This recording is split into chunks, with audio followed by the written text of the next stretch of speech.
Vamos à palavra do Senhor nessa hora, irmãos. Quero separar agora esse tempo final do nosso culto para a gente refletir um pouquinho mais sobre a palavra de Deus, o que diz respeito à nossa casa, à nossa família nesse tempo. Eu quero convidar você para que a gente possa fazer a leitura bíblica no livro de Atos, no capítulo 16. Nós vamos ler os versos de 25 a 36. Eu vou fazer a leitura naturalmente aqui, né? Os irmãos estarão aí acompanhando e a gente vai refletir um pouquinho nesse texto. Trata daquele episódio de Paulo e Silas, né, na prisão, e eles estão na prisão, não sabem disso, né? Foram presos ali quando eles são libertos ali. Então, o texto diz assim a partir do verso 25. Perto da meia-noite, Paulo e Silas oravam e cantavam hinos a Deus, e os outros presos os escutavam. E de repente sobreveio um tão grande terremoto que os alicerces do cárcere se moveram e logo se abriram todas as portas e foram soltas as prisões de todos. Acordando o carcereiro e vendo abertas as portas da prisão, tirou a espada e quis matar-se, cuidando que os presos já tinham fugido. Mas Paulo clamou com grande voz, dizendo: não te faças nenhum mal, que todos aqui estamos. E pedindo luz, saltou dentro e todo trêmulo se prostrou ante Paulo e Silas. E tirando-os para fora, disse: senhores, que é necessário que eu faça para me salvar? E eles disseram: crê no Senhor Jesus Cristo e serás salvo tu e a tua casa. E lhes pregaram a palavra do Senhor e a todos os que estavam em sua casa. E tomando-os ele consigo naquela mesma hora da noite, lavou-lhes os vergões e logo foi batizado ele e todos os seus. Então, levando-os à sua casa, lhes pôs na mesa e na sua crença em Deus, alegrou-se com toda a sua casa. E sendo já dia, os magistrados mandaram quadrilheiros dizendo: soltai aqueles homens. O carcereiro anunciou a Paulo estas palavras, dizendo: os magistrados mandaram que vos soltasse. Agora, pois, sai e ide em paz. Irmãos, esse texto é um texto muito interessante, mas eu quero hoje olhar uma outra ótica desse texto. A gente olha para Paulo e Silas, esse texto, fala muito dele, olha do milagre do Senhor quando o anjo visita ali, quando a prisão, o terremoto, quando ele é solto. A gente olha muito para essa realidade da própria salvação do carcereiro, mas eu quero destacar algumas coisas nesse texto que eu acho importante para a gente pensar quando hoje pensamos mais uma vez na nossa casa e na nossa família. O final desse texto, com esse carcereiro, né, ele vai dizer para Paulo e Silas o que ele deve fazer para ser salvo. E Paulo declara uma palavra para ele: crê no Senhor Jesus, será salvo tu e a tua casa. Eu acho que esse tem sido, irmãos, o nosso grande desafio nesse tempo. O grande desejo do nosso coração, como servo do Senhor, é que a nossa casa sirva ao Senhor. Eu sei que hoje nós temos muitos lares, onde nem toda a família, né, ela completamente serve ao Senhor. Estou falando agora para você na sua casa, no seu lar, nesse culto, né, onde é o culto da família, onde a família está reunida, e de repente você esposa, você esposo, você filho, ainda não entregou sua vida para Jesus. Por isso ainda há uma necessidade na sua casa de salvação. Há uma necessidade na sua casa de que realmente Jesus entre e de que ele possa fazer uma morada em cada coração por completo, em cada família. E é interessante pensar então nesse texto, irmãos, porque ele me ajuda a entender isso. Então, há um desejo no nosso coração, o desejo de introduzir Jesus na nossa casa. Todos nós, como servos de Deus, temos o desejo de que toda a nossa casa sirva o Senhor. Todos nós temos o desejo de que Jesus seja introduzido realmente na nossa família. Mas esse texto me mostra alguns caminhos para isso. Esse texto me mostra algumas atitudes minhas que eu preciso, né, de alguma forma, tomar para introduzir Jesus na minha casa. Atitudes para introduzir Jesus na minha família. E a primeira delas, a minha primeira atitude para introduzir Jesus na minha família, eu quero compartilhar com você o que diz o verso de número 27. O texto bíblico diz que Paulo e Silas ali, na verdade, estavam dentro da prisão, né? O verso 25, 26 vai dizer isso, e de repente eles estavam orando, cantando hinos, e de repente veio ali o terremoto, verso 26, mas o verso 27, o texto diz assim: acordando o carcereiro, com aquele barulho naturalmente do terremoto, as prisões se soltando, acordando o carcereiro e vendo abertas as portas da prisão, tirou a espada e quis matar-se, cuidando que os presos tinham fugido. Acordando o carcereiro. Eu quero pegar essa palavra aqui e dizer para você que se eu quero realmente introduzir Jesus na minha família, se eu quero introduzir Jesus na minha família, eu preciso despertar do sono, irmãos. Eu preciso despertar do sono da insensibilidade. Esse carcereiro estava dormindo, ele achava que nada poderia acontecer com aqueles prisioneiros. Ele estava achando que estava tudo certo, pois as portas estavam trancadas com os cadeados, com os ferros, os presos estavam presos, naturalmente, a correntes, e esse carcereiro dormia tranquilamente, achando que nada poderia acontecer naquela prisão. Mas é interessante que aquela noite acontece algo naquela prisão. Há um barulho naquela prisão, há um terremoto, os presos se soltam. E agora eu quero não olhar para o lado daquilo que foi o milagre, que bênção que isso aconteceu, obviamente, mas eu quero olhar para o lado desse carcereiro. O carcereiro está dormindo enquanto acontece tudo isso, ele acorda atônito. Meus irmãos, eu quero dizer uma coisa para vocês. Se queremos introduzir Jesus na nossa família, é preciso que nós acordemos. E eu coloquei nesse texto, irmãos, acordemos do sono da insensibilidade. Sim, e sabe quando é que nós dormimos? Nós dormimos quando não sabemos onde os nossos filhos estão. Nós dormimos quando não ensinamos os nossos filhos no caminho do Senhor. Nós dormimos, irmãos, quando nós não nos comunicamos dentro de casa. Nós dormimos quando não prestamos atenção na esposa, no esposo, quando não prestamos atenção nos filhos. Nós dormimos quando ignoramos os problemas que às vezes estão surgindo na nossa casa e não sentamos para conversar. Nós dormimos quando não buscamos realmente o Senhor para cuidar da nossa família. Porque às vezes dormimos, irmãos, achando que está tudo bem. Dormimos, às vezes, achando que o imprevisto não vai acontecer. Mas, de repente, pode acontecer. De repente, um terremoto pode vir. Nós cantamos essa música, né? De repente, algo pode vir e pode acontecer de grave. E é preciso estar acordados, irmãos, para que a gente possa lutar contra as forças que vêm contra a nossa casa.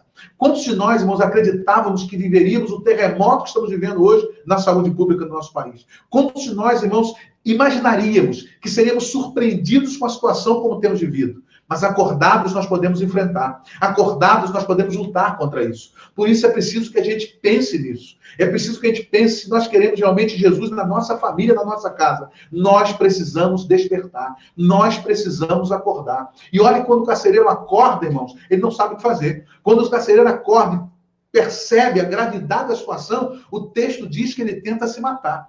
Quantos de nós, às vezes, irmãos, acordamos para algumas realidades tão difíceis da nossa casa e tentamos fugir dessa realidade, tentamos anular essa realidade, tentamos acreditar que ela não está existindo, de alguma forma nos afugentamos dela. Mas eu quero convidar você nessa noite a pensar nisso. Nós estamos vivendo um tempo em que precisamos estar acordados. Sabe por quê, irmãos? Porque o inimigo das nossas almas não dorme. Graças a Deus que ele também, o Senhor da nossa vida, não dorme. A Bíblia diz isso, na verdade, que ele é o Senhor que não dorme, não cochila, é o guarda de Israel, mas muitas das vezes nós estamos dormindo, irmãos. Dormimos, então, esse sono da insensibilidade, quando não percebemos aquilo que ronda, talvez, o perigo que ronda a nossa família.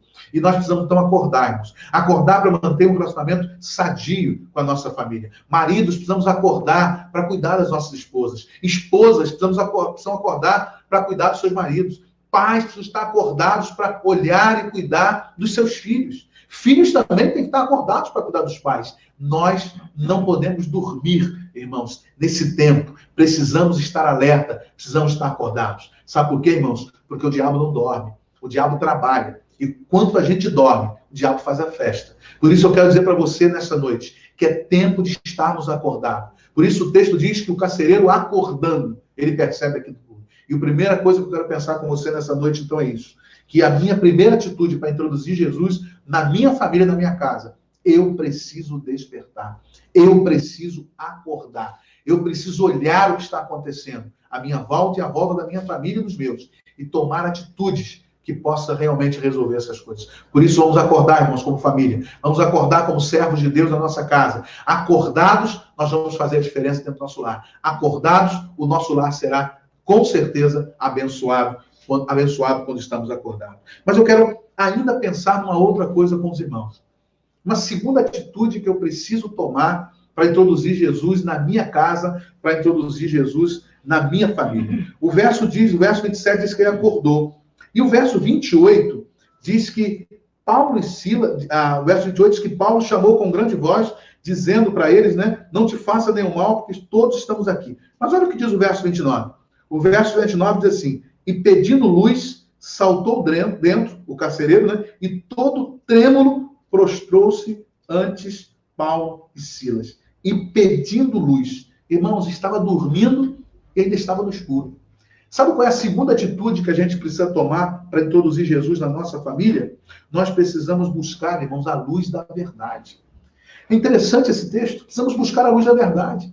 O carcereiro está dormindo, precisamos acordar. Ainda está dormindo no escuro, numa prisão, onde ele deveria estar alerta, onde ele deveria ter, talvez, luzes acesas. Mas o texto bíblico diz que ele estava dormindo e o texto bíblico diz que ele estava no escuro. Então, nós precisamos acordar para cuidar da nossa família, para introduzir Jesus na nossa família. Mas, além de acordarmos, nós precisamos verdadeiramente, irmãos, pedir isso. Precisamos buscar isso. Precisamos buscar a luz da verdade. Interessante, meus amados irmãos, que buscar a luz da verdade é ter, como eu disse anteriormente, consciência dos problemas, né? Buscar a luz da verdade é, de uma forma muito especial, observar o quanto o diabo tem sido sujo. Sabe por quê, irmãos? Porque só a luz afasta as trevas. Só a luz pode dissipar as trevas que o inimigo traz sobre a nossa casa. Ah, irmãos, buscar a luz da verdade é não se conformar com as situações adversas que nos atacam, sem que tomemos uma atitude diante dela. Ah, irmãos, buscar realmente a luz da verdade é não dar lugar para omissão, é não permitir a falta de amor e a falta de perdão, é não dormir o sono da insensibilidade. Buscar a luz da verdade é viver a realidade da nossa casa, a realidade da nossa vida, é enfrentar situações. Buscar a luz da verdade, irmãos, é buscar em Deus que Ele esclareça, que Ele mostre, que Ele clareie, que Ele apresente para nós os caminhos que temos que tomar para salvar a nossa casa, a nossa família. Os caminhos que temos que tomar para abençoar os nossos filhos. Buscar a luz da verdade é buscar no Senhor a solução para resolver os problemas da nossa casa. Buscar a luz da verdade é realmente, irmãos, poder pedir ao Senhor que traga um esclarecimento e que nos dê toda a condição de, como filhos, pais, né? Pai, mãe, como família, resolver as questões que de alguma forma nos lançam em alguma escuridão. Meus amados irmãos, quanta escuridão dentro de casa. Falta de amor, falta de perdão, falta de companheirismo, falta de comunicação e segurança. Quanta escuridão dentro de casa. É preciso buscar a luz da verdade para que Jesus seja introduzido na nossa casa. Por isso eu convido você nessa noite a pensar nisso. Buscar a luz da verdade é buscar o próprio Jesus. Sabe por quê? Porque ele disse isso. Eu sou a luz do mundo e aquele que me segue não andará em trevas. Eu quero deixar uma palavra para você, esposa, para você, esposo, para você, filho, nesta hora, que você busque essa luz da verdade que pode também perdoar os seus pecados, porque talvez você ainda não confessou Jesus como Senhor e está nessa escuridão do pecado, na dúvida, no medo, na incerteza, mas busque a Jesus que é a luz, sai das trevas, essas trevas que conduzem à morte, porque o salário do pecado é a morte, e venha para a luz que é Jesus, porque Ele é a luz do mundo, Ele é aquele que ilumina o nosso caminho, Ele é aquele que nos aponta realmente o caminho para o céu. Por isso é preciso buscar a luz da verdade, que cada um de nós, como servos de Deus, busquemos a luz da verdade para vermos, para enxergarmos o que está acontecendo e tomarmos providência.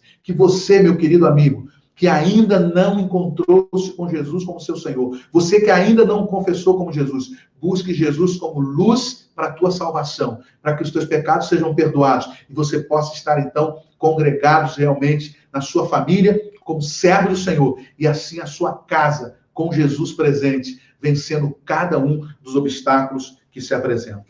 Mas eu quero deixar uma última palavra com você na reflexão dessa noite. Primeiro, para introduzir Jesus na nossa família, nós precisamos despertar do sono. Segundo, nós precisamos buscar essa luz da verdade. Mas em terceiro lugar, irmãos, o texto bíblico diz, então, que depois que ele pede luz e salta dentro, né? E ele vai lá e conversa com eles, e Paulo vai, no verso 32, Paulo vai pregar a palavra a eles, Paulo e Silas, né? Depois ele tomou eles consigo, mas eu quero deixar o verso 31, é um verso bastante interessante, porque quando eles chegam diante de Paulo e Silas, eles chegam diante de Paulo e Silas e Próspero, Paulo e Silas proferem uma palavra muito abençoada àquele carcereiro.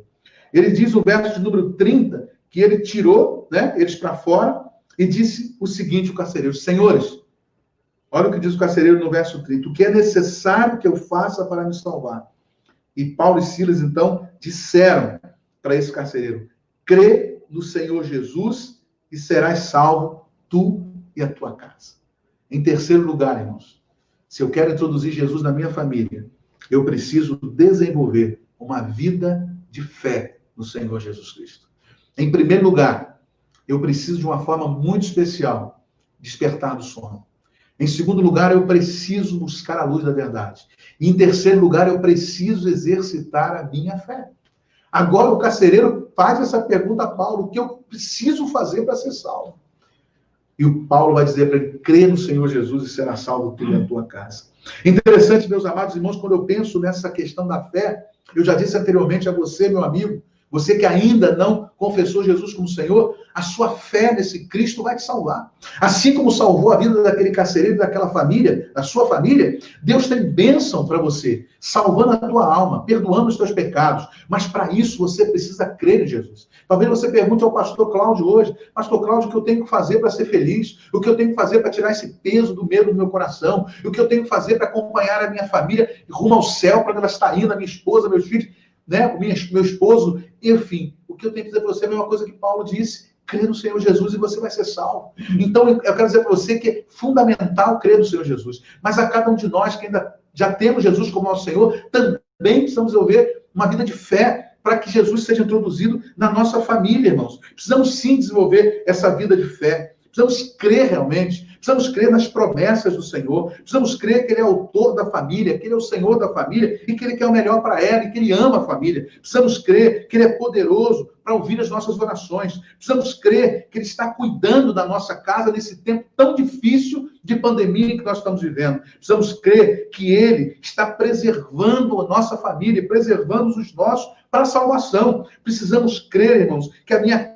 casa servirá ao Senhor. Por isso eu disse antes, é preciso crer para ser salvo, mas é preciso crer para que haja salvação em casa também. Por isso o texto bíblico vai me dar esses caminhos, irmãos, os caminhos para que Jesus realmente faça parte total da minha família, para que toda a minha família sirva ao Senhor. Eu preciso acordar desse sono da insensibilidade e olhar o que está à minha volta, e para que eu olhe o que está à minha volta e veja, eu preciso pedir que o Senhor me dê a luz da verdade, para que com luz eu possa ver o que está acontecendo. E depois, irmãos, acordados e olhando, acordados e com luz, eu posso exercitar aquilo que de mais precioso nós temos. Eu posso exercitar a minha fé. Diz ali Paulo e Silas ao carcereiro: crê no Senhor Jesus e será salvo tu e a tua casa. Por isso você, meu amigo, você esposo, esposa, filhos, alguém que faz parte da família nesse tempo que está convivendo juntos, se você ainda não abriu o seu coração para Jesus, eu te convido agora, confesse Jesus como teu Senhor, creia nele, creia no Senhor Jesus e seja salvo. E você, meu irmão, exercite a sua fé, creia sim, continue crendo que o Senhor vai salvar a sua família, creia nas promessas do Senhor, creia que Deus tem guardado. Você, esposo, tem saído para trabalhar ou em casa tem ficado, que ainda não encontrou-se com Jesus, saiba que são as orações da sua família que têm preservado você. Você, filho, você, esposa, são as orações, irmãos, que nos preservam nesse tempo. É a fé de que Deus está cuidando de nós. E com Jesus na nossa família, nós vamos continuar, nós vamos progredir, nós vamos avançar. Por isso eu convido você nessa noite a que pense nisso. Eu convido você nessa noite a que observe esses 3 passos, essas 3 atitudes. Acorde, peça luz e tenha fé. E Deus verdadeiramente abençoará você. Acorde do sono da insensibilidade. Busque a luz da verdade. E creia verdadeiramente no Senhor Jesus. Que Deus estará abençoando a nossa casa e a nossa família. Seja abençoada a sua casa. Seja abençoada a sua família. Amém?